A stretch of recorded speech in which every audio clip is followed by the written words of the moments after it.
ইদানিং নামাজের মধ্যে দাঁড়াইলেই চাল চুরি ধান চুরি ওই ছোটোবেলা কিতা করছিলাম খার গাছের হরফি চুরি করছিলাম চোখের সামনে ভাষ্যা উঠে, অথচ সারাদিনে বাড়ির কথা একবারও মনে পড়ে না। যেই মাত্র খালি আল্লাহ আকবার নিয়তটা কইরা খালি নিয়তটা বান্ধি চোখের সামনে ভাষ্যা উঠে।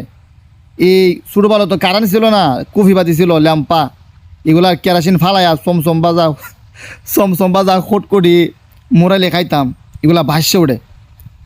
শৈতানে মানে মনোযোগটা নামাজের মধ্যে ধরে রাখতে এত একটা কষ্ট যা বলার বাইরে।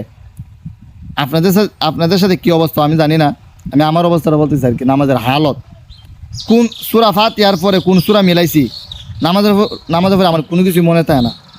এমন সময় হয় যে বৈঠকে বসে আত্মাহিত ফরমু সূরা ফাতিহা ফেরালাই যখন শেষে হঠাৎ করে পড়ি গৈরিল মাগদুবি আলাইহিম ওয়ালাদ-দাল্লিন আমিন, হঠাৎ মনে কি দিলে আমি তো বৈঠকে তো সূরা ফাতিহা মিলাইলাম। মানে দাঁড়া সূরা ফাতিহা ফরমু দোয়া কোনো ফিরে বইয়া তাই মনোযোগটা দূরে রাখতে এত একটা কষ্ট হয়,